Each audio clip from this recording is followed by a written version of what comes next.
autre département en rouge, la Seine-Saint-Denis. Vous êtes sénateur, Fabien Gay, de ce département, sous surveillance du localisé. Déjà, sur cette idée, ça vous va de faire au cas par cas comme ça, ou c'est un mauvais raisonnement? L'Île-de-France est un cas sans doute un peu particulier.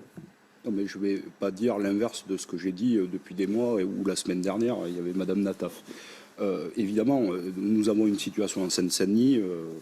On a eu une réunion avec le préfet et l'ensemble des services, une réunion d'information sur la situation extrêmement dégradée. Nous sommes le 3e département maintenant le plus touché. Nous savons déjà que lors de la première vague du premier confinement, la Seine-Saint-Denis a payé un lourd tribut en vie humaine. Et donc tout le monde a envie que cela cesse.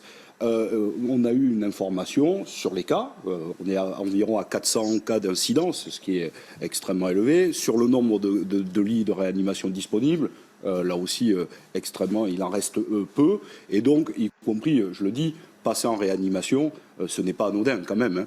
Quand on passe 15 jours ou 3 semaines en lit de réanimation, c'est quand même... C'est très lourd. Oui. C'est très lourd. La récupération est très difficile. Donc, oui, il faut refaire peut-être de la dentelle. Alors, c'est vrai que c'est difficile.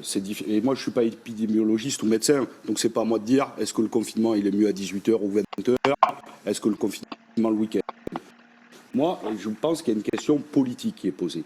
Et pour l'instant, on a peu de réponses en réalité du gouvernement. C'est sur le nombre de vaccinations. Parce qu'on sait que les vaccins, c'est une des sorties de crise. Alors 80% des résidents en EHPAD, a dit à l'instant Gabriel Attal. Alors je vous prends la Seine-Saint-Denis, puisque vous parlez de la Seine-Saint-Denis. J'ai reçu les chiffres, je les ai notés pour ce matin.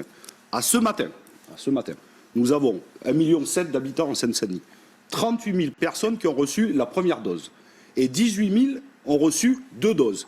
Voilà la réalité. À ce rythme-là, tout le monde en conviendra, je crois que c'est entre 3 à 3 ans et demi pour vacciner la totalité de la Seine-Saint-Denis. Et les EHPAD en Seine-Saint-Denis. Et les EHPAD, on est à 5 500 personnes de vaccinées dans les EHPAD. Sur combien?